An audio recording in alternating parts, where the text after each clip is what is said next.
Ela não empunhava espadas, não subia aos púlpitos, não usava coroas, mas com lágrimas e orações mudou o destino de uma nação. Em tempos em que o valor de uma mulher era medido pela sua capacidade de gerar filhos, havia uma mulher que carregava no ventre o silêncio da esterilidade e no coração o clamor de uma fé viva. Ana era seu nome. Seu ventre estava fechado, mas sua alma cheia, cheia de dor, cheia de esperança, cheia de uma certeza. Deus a ouvia. Ela vivia sob constante humilhação. Penina, a outra esposa de seu marido, zombava dela, provocava, a feria. Cada filho de Penina era como uma flecha lançada contra o coração de Ana, e mesmo assim, ela não revidava. Ela chorava, ela orava. Ano após ano, subia a Siló com Eucana, seu marido, para adorar ao Senhor. E ano após ano, voltava sem a resposta que tanto esperava. Mas algo nela permanecia inabalável. Seu coração estava firmado em Deus, mesmo quando os olhos não viam sinal de mudança.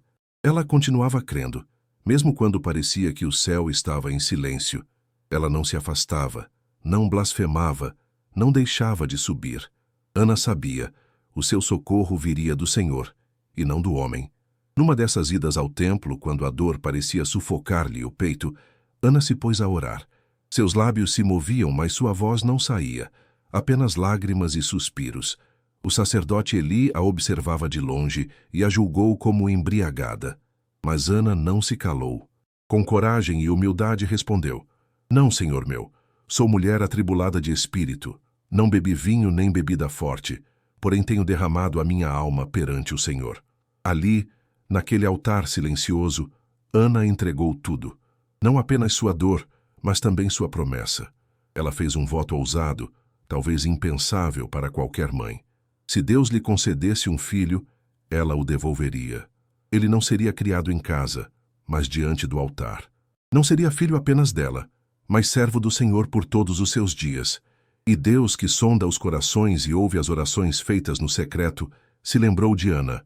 O ventre que antes era seco tornou-se fértil, e a alma que antes chorava, agora se alegrava. O menino nasceu. Seu nome, Samuel, pedido a Deus, ouvido pelo Senhor. Mas a história de Ana não termina com o nascimento do filho. É no cumprimento do voto, no momento em que ela entrega Samuel de volta a Deus, ainda pequeno, que vemos o auge da sua fé. Não havia egoísmo, nem apego, nem hesitação. Ela sabia. Aquele menino não era apenas um presente, era uma missão.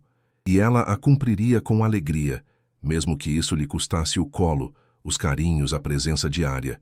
Porque Ana não queria apenas um filho para si. Ela queria gerar algo eterno para Deus.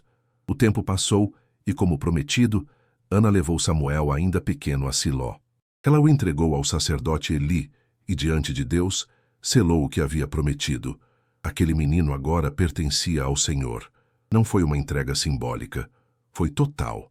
Ana sabia que estava deixando ali parte do seu coração, parte da sua alma. Mas ela também sabia que estava semeando algo eterno. Samuel cresceria naquele lugar santo, entre sacrifícios e orações, aprendendo a servir a Deus desde a infância. E Ana, ano após ano, subia novamente a Siló, não apenas para adorar, mas para visitar o filho que havia consagrado. Cada visita, um reencontro sagrado. E a cada ida, ela levava uma túnica feita por suas próprias mãos, um presente de amor, costurado com fé, linha por linha, oração por oração. Deus, que não é devedor de ninguém, abençoou Ana abundantemente. Depois de Samuel, ela teve mais 3 filhos e 2 filhas, como registrado em 1 Samuel capítulo 2, versículo 21. A mulher que era tida como estéril, agora era mãe de muitos. A vergonha foi substituída por honra. A humilhação deu lugar ao louvor. Mas mais do que filhos, Ana recebeu o testemunho de uma fé que transformou o invisível em realidade. Sua história nos ensina sobre rendição. Ela não orou apenas para ter um filho, orou para que sua vida tivesse propósito.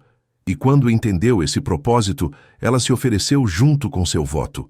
Não apenas Samuel foi entregue, Ana também se entregou. Seu coração, sua expectativa, seu sonho mais profundo. Tudo foi colocado nas mãos do Senhor. No cântico registrado em 1 Samuel 2, vemos o coração de Ana transbordando. Não era apenas gratidão, era revelação.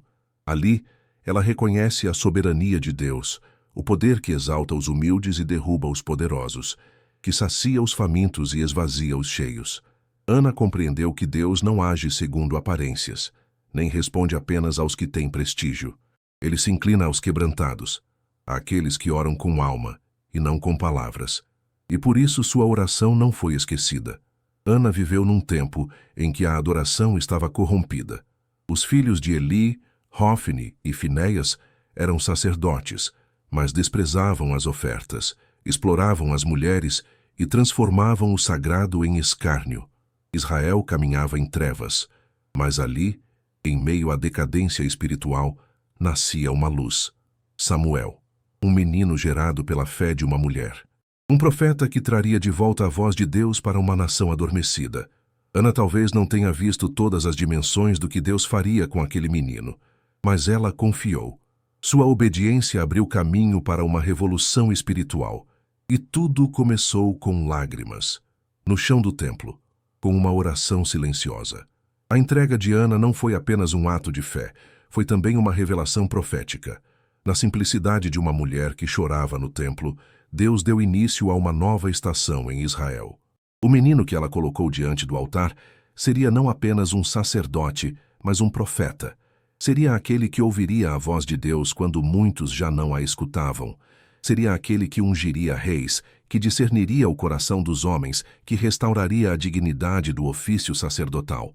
Mas tudo começou no silêncio da dor, no lugar secreto, onde não havia holofotes, nem aplausos, nem reconhecimento.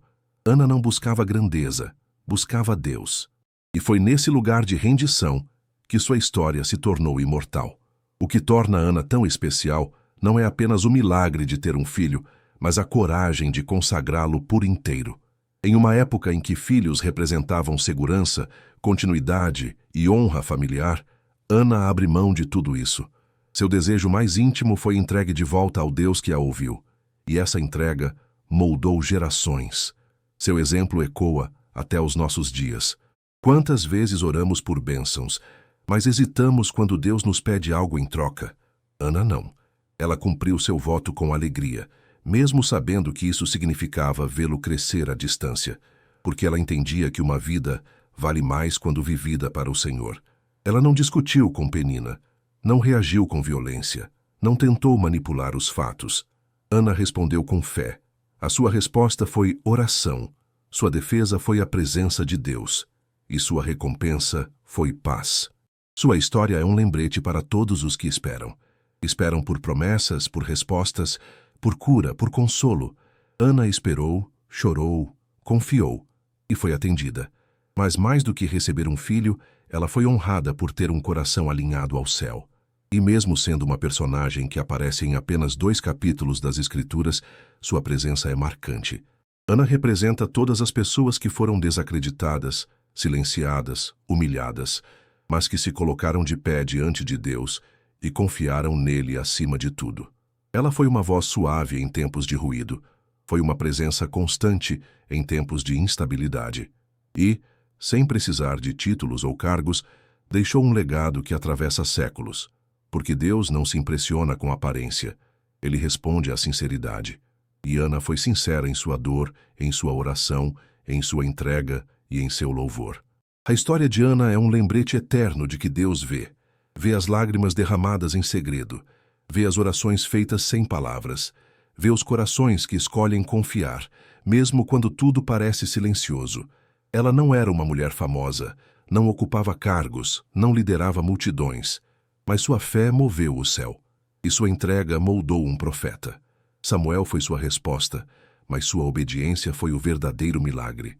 Ana nos ensina que a espera, quando colocada nas mãos de Deus, nunca é em vão. Que o sofrimento, quando vivido com fé, gera frutos que abençoam muito além do nosso tempo. E que a verdadeira grandeza está em entregar, não em reter. Quantas vezes queremos segurar com força aquilo que pedimos tanto para ter? Mas Ana nos mostra que o mais precioso não é o que recebemos, e sim o que somos capazes de devolver. Ela não teve apenas um filho, ela gerou propósito, e isso é eternidade. Se hoje você se encontra esperando por algo, sendo provado no silêncio, enfrentando humilhações, sendo desacreditado, lembre-se de Ana. Lembre-se da mulher que orava em voz baixa, mas tinha uma fé que rugia diante de Deus. Porque Ele ouve, Ele se lembra, e no tempo certo, Ele responde. A história de Ana nos lembra que mesmo nos bastidores, Deus escreve grandes histórias com corações obedientes. Se essa história tocou sua alma, se inscreva no canal, ative o sininho, deixe seu like e compartilhe com alguém que também precisa de uma resposta de Deus. Vamos juntos espalhar as histórias que edificam e fortalecem a fé. Que o Senhor te abençoe abundantemente, assim como abençoou Ana.